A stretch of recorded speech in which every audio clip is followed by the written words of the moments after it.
I very much just continued to give and give and give. And I thought that was the Christian thing to do. I thought that was noble. And while it is noble and Christian to give and to love, I think one of the most eye-opening days was when I was wrestling through the verse. Jesus calls us to lay down our life for our friends, and he modeled laying down his life for others. And yet it occurred to me, Jesus laid down his life for a high and holy purpose. He did not lay down his life to enable bad behavior to continue.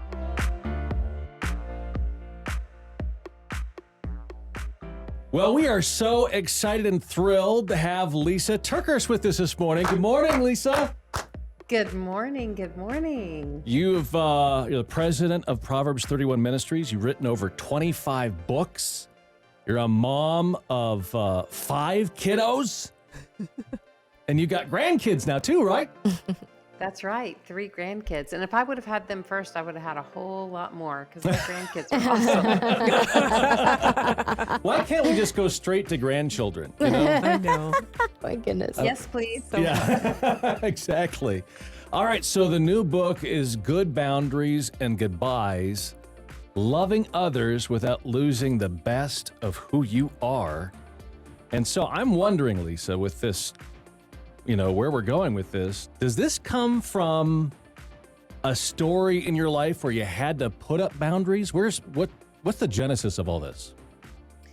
Well, I think the genesis of it is me realizing that boundaries were kind of the missing piece to healthier relationships in my life. And, I had the most devastating ending to my most important human relationship, and that was my marriage. And I call it the death of my marriage. And when my marriage ended, I decided to continue counseling so that I could work on me. And one of the most profound things I discovered about myself is I needed boundaries. And because I had not used boundaries in the right way, or actually in any way, I just didn't have boundaries. I felt like everyone else's emergency was like my emergency. And, I very much just continued to give and give and give. And I thought that was the Christian thing to do. I thought that was noble. And while it is noble and Christian to give and to love, I think one of the most eye-opening days was when I was wrestling through the verse. Jesus calls us to lay down our life for our friends, and he modeled laying down his life for others. And yet it occurred to me, Jesus laid down his life for a high and holy purpose. He did not lay down his life to enable bad behavior to continue. Oh, wow. Yeah. That makes a lot of sense. Yeah, boy, I can understand a lot of times our own life stories are the genesis of so much help for other people. So, what does a healthy relationship look like? I mean, you compare them to bank accounts. So you need to explain that, because I'd love to know how that kind of comparison helps us understand the value of emotional well-being, because I agree. It's so easy to put our own aside. That's right. Well, here's where I want us to take a step back, because a lot of people think, okay, boundaries are something that are unchristian, unkind, and not really in keeping with a heart that wants to love others and give to others. And that's just not the case. I think a person with boundaries wants to love others well without losing the best of who they are. And if we allow ourselves to get so frazzled, fractured, and maybe even bankrupted, the best of us is not going to stay front and center. So here are 2 key words I like to think about: access and responsibility. To the level that we give someone access to our lives, and that's any area of capacity, and we're all limited in our capacity. It could be our financial capacity, our emotional capacity, our relational capacity, our time capacity. So all the areas of capacity in our life, to the level that we give people access, they must bring that same level of responsibility. And if we give level 10 access and they only give level 3 responsibility, therein lies the problem. And so, so we could play a little game. I'll ask you some questions. Oh, fun. Okay? All right, here we go. Okay, here we go. Who has a bank account? We all probably do. Yeah. Okay, awesome. Do you have a passcode, like a security code protecting your bank account? Yep. Absolutely. Okay, I'm not asking if you can remember it. I'm just saying you have it, right? I was going to say, know now us you're going to go, already. now what is it, Yeah, Cankle right. Fritz? Also need your mother's maiden name and your social That's security right. number. Yes, please. So here's the thing. Why do you have a security passcode limiting all people all access to your bank account? Mm. Because I like Well, to keep it. we don't want them to take the money. They Yeah, can't- exactly. So they can't drain Right. our accounts. Right. That's right. Like we wouldn't just give it freely out on air, although we have many responsible friends listening, I'm sure. But it only takes one who is irresponsible with the access that we grant them to completely drain our bank account down to bankruptcy. And so Mhm. we're not denying all people access because we're selfish. We're denying all people full access to our bank account because we're limited in our funds. So we know this with our bank accounts, but we forget this with other areas of capacity in our life. Wow. And so I used to think, okay, if I'm giving level 10 access, they're bringing level 3 responsibility. I had to put a boundary on them to make them be more responsible. But we all know you cannot control another person. If they're unwilling or incapable of anything more than a level 3 responsibility, trying to put a boundary on them is just going to be frustrating. Instead, we draw a boundary around ourselves and reduce the access that we've been granting them down to level 3, which is their level of demonstrated responsibility. So you basically match Wow. the other person. And if you don't, then there's too much access going on. Yeah, and where there's chaos, there's usually a lack of a boundary. Oh. And so, if someone is completely draining you or asking so much of you, and if your gut says say no, but your mouth is saying say yes, Mm. that's not only creating external chaos, but it can really create a lot of internal chaos as well. That's Just good. using that word, I think I naturally think of this topic, boundaries, being my personal life at home. How does this translate even into the work environment? Well, I think when we're talking about any area of responsibility in our life, certainly your job, there are requirements. It's not like you can, say, well, I am no longer going to get up at 3 o'clock in the morning to come do the morning show. So I'm just going to draw a boundary with my boss and roll in at 7 a.m. That's not. Take I like that. the way you think. So, there are responsibilities with the roles that we have and the jobs that we have. So we have to consider our responsibilities with our roles. So boundaries are not an excuse to be irresponsible or to peace out or tap out on what we should be doing. But what a boundary really is, a boundary helps us avoid extremes. So instead, like here's where a lot of us operate. We take it and take it and take it and take it. Like these little frustrations that turn into resentments over here until one day we just say, I can't take it anymore. I'm out. You see, boundaries help us avoid those extremes. Boundaries bring us back to the middle. And what a boundary really is a great communication tool. Mm. So a boundary gives us the opportunity to establish what is and is not okay in this relationship, what we will and will not tolerate, what we do and do not have to give. Of course, balanced with the responsibilities that we have in that role, like, for example, with your job. But, even with our coworkers or even with our boss, there may be times where effective communication can actually improve the relationship. I'm convinced more relationships die not because we attempt to have boundary conversations and they go poorly, but because we refuse to have the necessary conversations we needed to have all along. Mm. That's Wow. good. Wow. Yeah. Easy to Well, you're ignore afraid to things have that those shouldn't be conversations. ignored. Right. Yeah. It's scary. Well, and that's what I was about to address, because I feel like there are so many times I don't set these healthy boundaries because I don't know how to practically do it. Like I can think one thing and then I try to say another, and it gets chaotic and sometimes comes across meaner than I intended to be. So how can we practically set those boundaries but also keep that healthy relationship intact or make it healthier? Yeah, and how do we communicate boundaries? Yeah, Because I exactly. think we can all, yes, need some boundaries over here, but then communicating them and keeping consistent with them can really be challenging. So that's one of the reasons I wrote Good Boundaries and Goodbyes, because I was able to provide scripts for people throughout the book that you can take and you can massage to make it in keeping with your circumstance or your relationship. And here's the main thing to remember: we are not using boundaries. A sign of unhealthy boundaries is if you're trying to use it to manipulate, punish, or control another person. Mm. So we don't want to do unhealthy boundaries, because remember, we can't ultimately control another person using external pressure. If today we were together and one of us had a cardiac event, we would rush to that person and we would, using external pressure, give CPR, which can sustain life for a little while. But if that person's heart does not quicken and beat on its own, you cannot sustain health for that person using external chest compressions. And the same is true in a relationship. We can't hope that we're just going to put external pressure on another person to make them change. So instead, we prepare in times of security for times of struggle. So ahead of time, go ahead and write out the conversation that you want to have or the script that you want to use when communicating a healthy boundary. And throughout the book, I provide a lot of those. I'll give you one simple um, little tool that I like, and an example of a script. I am a very peaceful person and I love to give.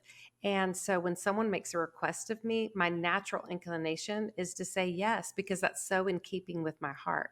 Where I get in trouble is if my time says it's a no, Mm. then again, my gut says no, my mouth says yes, and then chaos ensues inside of me. So here's a script.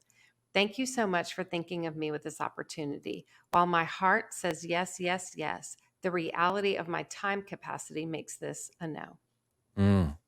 Wow, I love that. There's only so much of us to go around. So Yeah.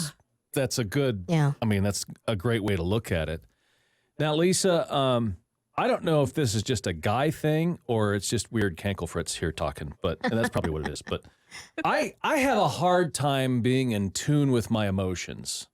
And sometimes my wife will say, Becky will go, "Hey, are you mad at me?" And I'll be like, "No." She goes, "Well, notify your face."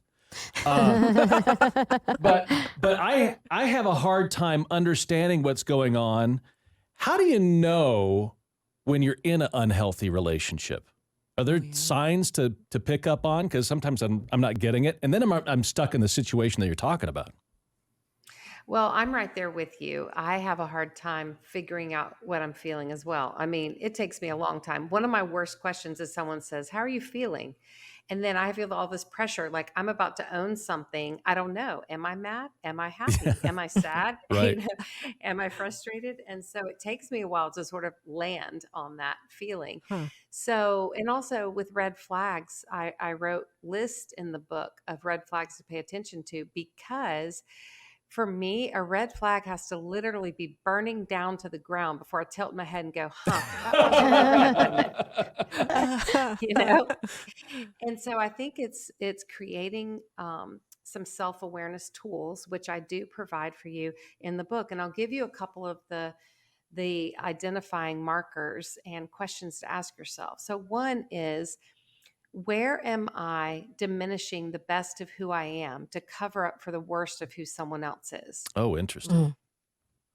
Another one is, when I have conversations with wise people in my life, do I intentionally omit some details about this relationship because I know intuitively that it's not good, but I don't really want them to tell me that it's not good? Mm. Another one is, where am I potentially lying to myself? Because, and this is a big one to me, I tend to be so optimistic and so Pollyanna about things. I'll find myself saying, "I'm fine. I'm okay. Like this just a little bit more and this is going to be just wonderful, you Yeah. know?" And I tend to fall in love with people's potential rather than who they actually are and what they're actually doing, in essence, lying to myself. And so in the book, I give a whole lot of self-awareness checklists to help people. I'm not going to tell them what to think, but I do want to give you a lot to think about in this book. That's good. Love Um, that whole idea. Yeah. Go yeah. ahead, Misty. Sorry. I wanted to actually go back to something that you said a little bit earlier because it's something that I know that I struggle with. And that is that when we're trying to set healthy boundaries, sometimes we feel like we're being unkind or, as you put it, unchristian, which I 100%, I think we can all identify with that. Why on earth do we feel that way when we're asking something perfectly acceptable, to make this relationship healthy? Why do we feel like we're being so unkind just for asking that? Well, maybe we have been unkind in the past when we've tried to draw boundaries, and maybe in the heat of the moment, we've said things we wish we wouldn't have said, or we made a boundary so severe we never intended to keep it. So maybe there's a little bit of awareness going on there that maybe we have done some unkind things when trying to draw boundaries before. I discovered for me, I did not have the biblical confidence that God was okay with boundaries. And so that's why I spent a lot of time studying in the Bible asking, is God okay? And what I discovered is boundaries are not just a good idea, they're actually God's idea. Mm. In the beginning in Genesis, God establishes the foundation of the world by creating separations between the light and the darkness and the land and the sea. Those are boundaries. Then we get into Genesis 2, and of all the subjects that God could have chosen for the first recorded conversation with man, God chose the topic of a boundary for that very first recorded conversation. And the way God did it is that he established to Adam, you are free. So he establishes the boundary to establish where the lines are so that we can run freely inside those boundaries, which is true freedom. So God said, you are free to eat from any tree in the garden, but not the tree that is in the middle of the garden, the tree of the knowledge of good and evil. Now, why was God saying this bound? Was he setting it to be restrictive? Actually, I think it was to be protective. And, Yeah. not only do boundaries require establishing where the freedom is in a relationship, but also we can use boundaries to fight for the relationship. And if we clearly understand how to protect the relationship, it's often through appropriate restrictions. And then, of course, there was also a consequence for the boundary violation, because my counselor always says this, and I love it: a boundary without a consequence is nothing but a poor suggestion. And so, right from the beginning of the Bible, we see God using boundaries. And of course, in the Garden of Eden, there was one boundary, one rule. And then when sin entered in, by the time we get to the law and the prophets, there's over 600. So I think God takes Wow. boundaries and boundary violations very seriously, because where there's sin, there's chaos. And the more chaos there is, the more boundaries are needed. And we see God implement that very thing. Mm. I found myself on page 110 where you talk about boundaries without question marks. And I was like, oh, this one's hard because everything you wrote in there, like me wanting to establish a boundary, for instance, and saying, is that okay with you? Does that work for you? And the best one I loved was, do you see where I'm coming from? Why is Sally just so wrong right here? Well, Lisa is so wrong right here too. That's how I knew to write this Okay. part, because I remember sitting in one of my counseling sessions, and my counselor, Jim Kress, weighs in throughout the book because he's Mm-hmm. just so smart and so trained Yeah. with all of this. But he said something to me one day. He said, Lisa, adults inform, children explain. Oh. Oh. And I think what kept getting me in trouble with so many boundary conversations is I was wanting the other person to understand where I was coming from and willingly sign up for a boundary. Now, look, healthy people will respect healthy boundaries. Unhealthy people have never met a boundary that they like. And Mm. so Mm. we don't want to go around pointing out, like, oh, you're healthy, you're unhealthy. It's not about that. It's about understanding that when we express our boundary, it's because we understand we legitimately have needs. Now, I'm not talking about turning our needs into demands, but I'm talking about, in order to keep ourselves safe, sane, stable, and secure, and self controlled, we need to communicate boundaries with confidence. And we can do it kindly, so kindly. Mhm. But at the same time, we can't ask the other person's permission, because then, in essence, we're saying to the other person, I won't draw this boundary if you're not okay with it. And Right. oftentimes they won't be okay with it. So it is crucial. God never calls us to control another person, but evidence of God's spirit in us, one of the evidences is self-control. God absolutely calls us to demonstrate self-control, and that's really what a boundary is doing for us. Have these boundaries caused change in the other person? Or like you said, it goes south real bad. No, I think boundaries can be used sometimes. I've seen some of my relationships improve dramatically. And it Wow. wasn't necessarily because I was using the boundary to change another person. Remember, we don't want to put a boundary on another person, but we boundary ourselves so that we, in essence, are helping train people that we do have needs and that we do have limitations and that we do have capacity, areas of capacity in our life. And love is really seeking each other's highest good. So it's not in keeping with seeking each other's highest good if we're just holding simmering resentments inside Mm. and never expressing our limitations to another person. So we don't want to use the boundary to try to make the other person change. We want to change the dynamic to stop the dysfunctional dance that's happening between us.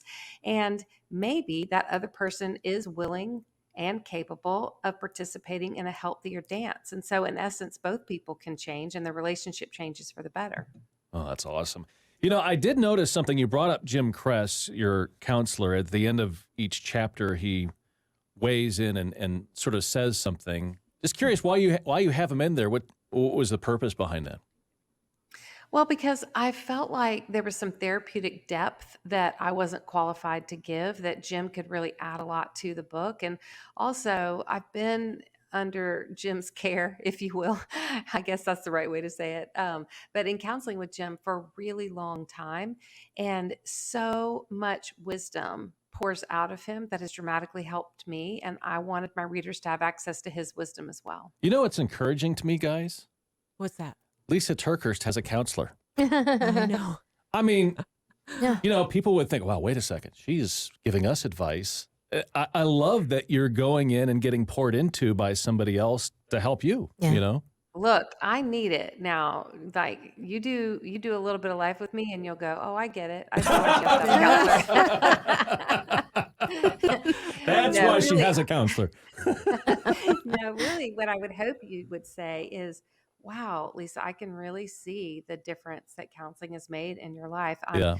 I'm so much more grounded and peaceful. I'm not perfect at all, but I just know that counseling has helped me settle issues that even before I went through the marriage trauma and the death of my marriage, I needed to have been in counseling for a really long time. It's just that the marriage trauma made it a lot more urgent. Hmm. And so, in that way, I'm very, very grateful. But here's another thing, I don't just have a counselor, I have a whole personal board of directors, separate from the ministry, separate from my job. It is a group of people who are around me. And then I also participate on their personal board of directors. But it's people Hmm. who I trust, who can speak wisdom into me, who can call me on the carpet on some things.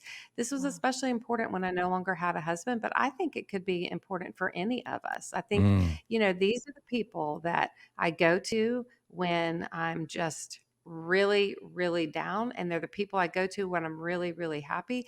And they're the people who come to me when they see something in my life that needs to be addressed. We all need a board of Yeah, directors. we do. That's a Yeah, great idea. I'm just absorbing that right now, Yeah. thinking, wow, what a challenge that would be in my life to have somebody who just was so Right. intimately involved in my success is the way I see it. But that would be really a challenge to allow people to speak into your life that way. So I really admire that and just the whole suggestion of it. I heard you tell a story that I think just centers around how easy it is to overlook things. Speaking of having a board of directors, it had to do with a floodlight and a shower. Tell me about Yeah. that. Okay. Well, we all have dysfunction in our lives. And, Uh-huh. if we were seated together, we could go around the table and we could say, okay, you tell me about your family dysfunction and you tell me about yours, and if one of us said, no, I have no dysfunction in my family at all, honey, you might be the dysfunction. So we are not going to do that. Oh goodness. And so, years ago, I would have been that person saying, yeah, no dysfunction here. But it's because sometimes we get used to our own dysfunction so much so that we start calling it normal. Mm. And I'm guilty of that. And so one time my sister came to visit, and when she got here, it had been a long drive. So she went upstairs to take a shower. And all of a sudden, she like hopped out of the shower, opened the door, yelled downstairs, the hot water just went out. And I replied back to her, it's okay. I'll go turn the back floodlights on and it'll come back. So she finished her shower and she came downstairs and she said, repeat to me what you said when I told you the hot water went out and your solution to it. And I said, oh, yeah. Somehow when we did a renovation, just a couple months ago, somehow the hot water heater got connected to the back floodlights. So in order to have hot water, you had to have the back floodlights on. And she leaned in really close and she said, you do realize that's not normal, right? And I said back to her, oh, I know. I've been meaning to make a little laminated sign to put by the back floodlight switch, which would fix the problem so that people won't turn the back floodlights off.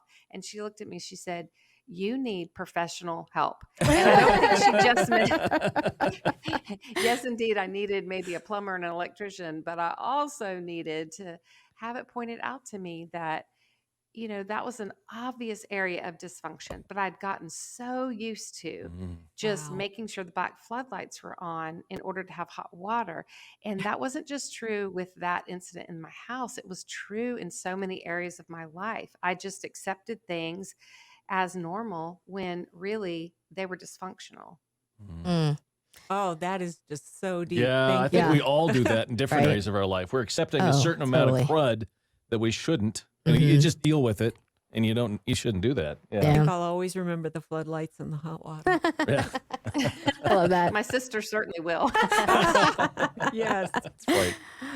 I feel like I've had so many relationships where I attempted to set some boundaries to make the relationship healthier, and ultimately it never works out. The relationship just ends, and I find the common denominator here is me trying to set boundaries and failing. So obviously there's a misstep somewhere. And I'm sure that maybe other people listening are like, that's the same thing with me. How do we figure out where we're going wrong and how do we fix it? Okay, well, I think there's two important things to consider here. Did you feel like the boundary failed because the other person didn't change what you were hoping that they would change? Or did the boundary fail because in the end, you keeping the boundary felt like it was going to cost you too much? And maybe it's a combination Mm. of both, right? Mm-hmm. And so here's where I have to get really personal with myself and challenge myself. A lot of times I was trying to set a boundary and I determined that the boundary was effective if the other person changed. But we've already talked about ultimately, you cannot force another person to make changes if they're unwilling or incapable. So then I have to change my definition of a boundary. If I put a boundary on myself and I protect myself, or I just use this boundary to, like we've talked about, reduce the access that I'm granting to another person. My goal then should be to assess the boundary. Did it wind up putting me in a position where I could stay a little more self-controlled? And that's really the point of the boundary. And so my self-control is my choice. So therefore, the boundary will be successful if I choose for it to be successful, and it's not dependent on what the other person does. The other place I had to get really, really honest with myself is I really do sometimes struggle, and I shouldn't even say sometimes, I do struggle with people pleasing. Mm. And here's the thing with people pleasing, it makes boundaries feel impossible because you're always concerned about disappointing the other person or having the other person think poorly of you, or possibly the other person walking away from you and the relationship ending. But if we are in a relationship with someone who, because we draw a healthy boundary, they become epically disappointed in us and potentially walk away, that's probably a person who's going to eventually be disappointed and walk away, whether we draw this boundary or not. Good point. And so with my people pleasing tendencies, here's the hard question that I had to ask myself. Was I people pleasing to try to keep another person happy?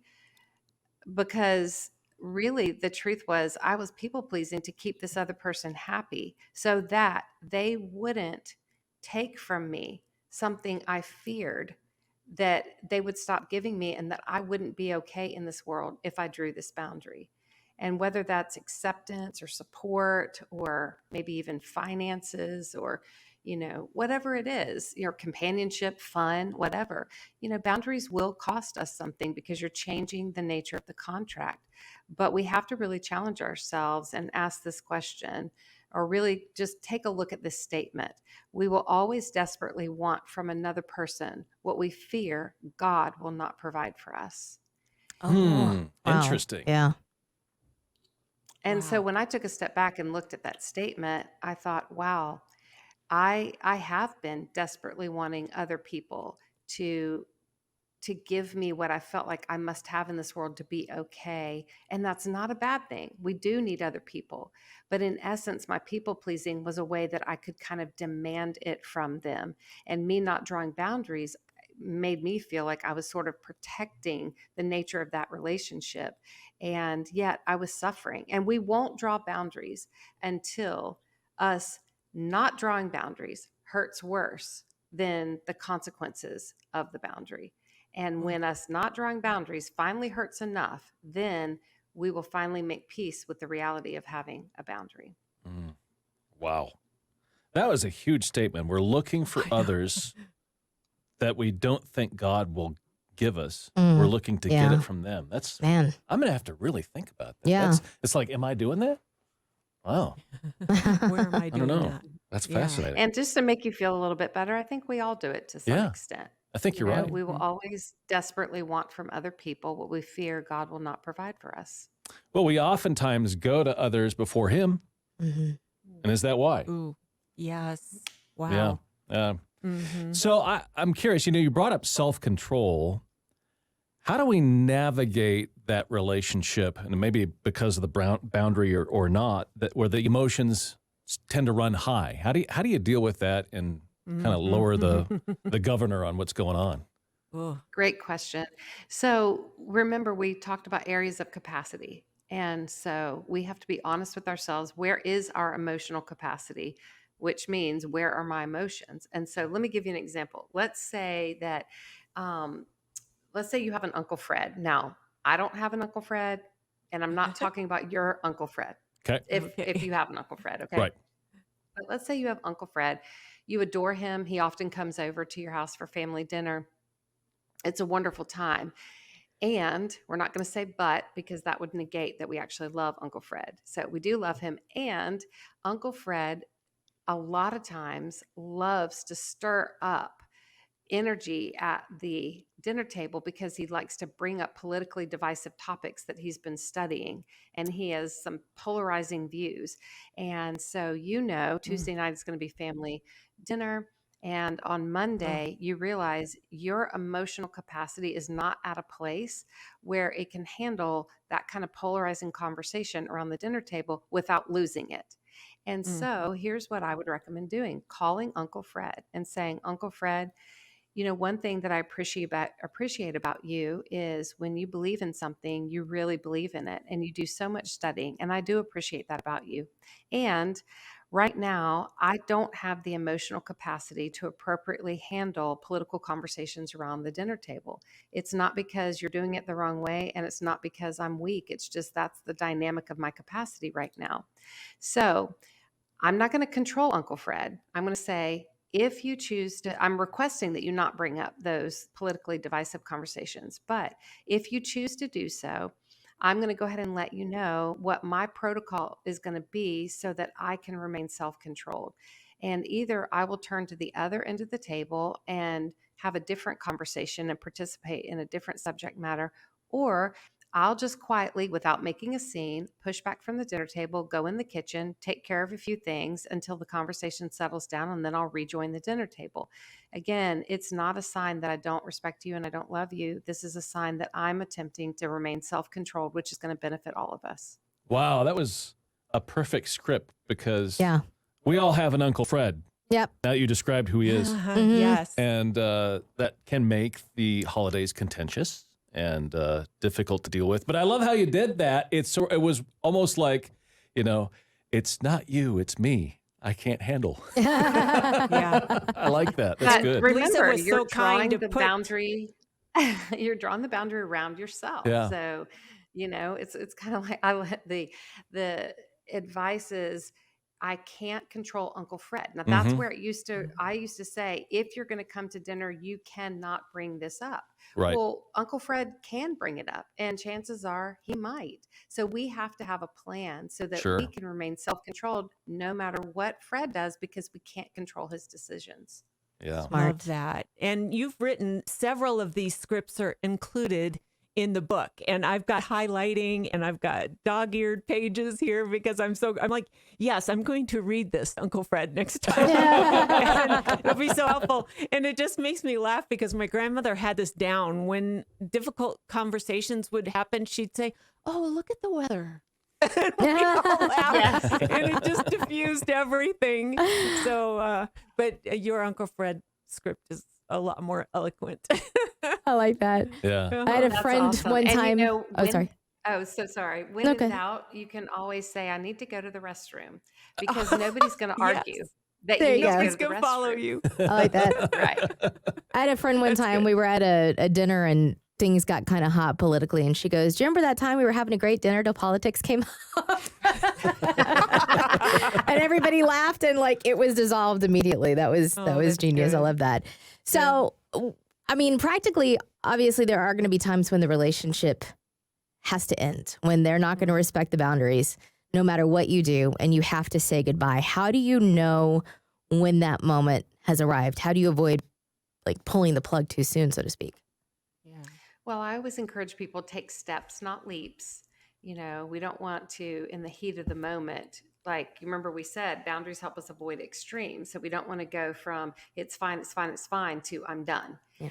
Now, certainly there are situations where maybe there's some kind of abuse happening and you do have to take a leap in order to keep yourself safe and separate from that relationship.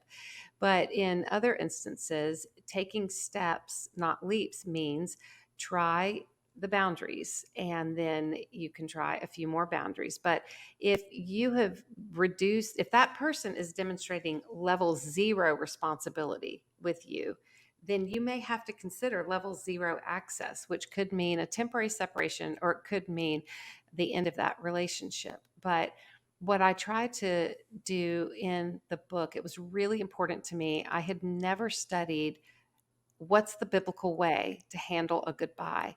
And so that was really important to me to make sure that the last part of the book really dealt with biblically, when does God call us to say goodbye? Because sometimes God says, have nothing to do with these people. And I think it's important if we can have the biblical confidence to aid in our thinking around a goodbye, it'll give us a whole different level of emotional fortitude.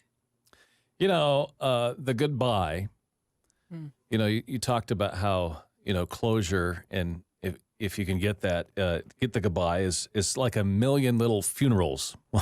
Yeah. What does that mean? Well, when someone passes away, we have a certain protocol that designates the end. And, we have a visitation, we have a funeral, we have a celebration of life, we have a graveside service, and the person's put in a coffin or we scatter their ashes. And so there are designated moments, and then people bring casseroles because people know what to do to aid in the sorrow of losing a loved one. But when we lose a relationship, nobody's bringing us casseroles. There's no grave marker. True. It's Right. like we've lost a significant relationship because of a goodbye, And there just seems to be that life is going on and we're just sitting in this sorrow. And so I have taught myself how to have a million little funerals, Mm. so that no matter what the other person does or doesn't do, maybe they're never going to give me closure, but I wanted closure for myself. And so I walk people through in the book. Maybe you're just driving down the road in your car. You can have a mini funeral in your car. And it doesn't just have to be for a relationship that's ended, it could also be having a funeral for expectations that you now realize are unrealistic. Or it could be having a funeral for this person in your life that you always dreamed that they would be a certain way, and you finally make peace with the fact that you are more in love with their potential than how they actually are. And so there's so many reasons to have a funeral, but at the end of the mini funeral, instead of saying good riddance, I like to use goodbye. Goodbye started out as the statement, God be with ye, and then it was shortened to Mm. God be WYE, and then it was shortened to God. It was shortened to goodbye. But I love the thought of sending off a goodbye, even just mentally, by saying, God be with ye. And Mm. the book ends, this is a little bit of a spoiler alert, but the book ends with the moment where I stood in my closet and I knew that was the day I needed to take my wedding ring off. And it was such an emotional moment. And I knew I needed to have a mini funeral. And so I took my wedding ring, I tucked it inside my childhood Bible, I put it high on a shelf in my closet, and I whispered, instead of good riddance, I whispered, God be with you, God be with you, goodbye, Mm. God be with you. Wow. Oh. That just, wow, it took me right Yeah. into that closet with you. And Yeah. funerals are sad, and we should be sad. Yeah. You know, we're letting go of something that we had high hopes for. That's a So, good point, Sally. There's a grieving process you have to go through, and with an end of a lot of things. And so, well, the Yeah. book is. I love this. Good boundaries and goodbyes. Loving others without losing the best of who you are. Lisa, thank you so much for hanging with us. Appreciate it. Thank Yeah. you guys for having me. We need to get together at 3:30 in the morning someday. Just like, hey, Well, if you're up for it, we're here. I'm just dying to get up at 3:30 in the morning and go do radio stuff right now. So well, not your 3:30, our 3:30. Your Yeah. 3:30, I think we'd be up at like 12:30 or something. Yeah, your Maybe, or- 3:30 would be This is true. sleeping in a little bit.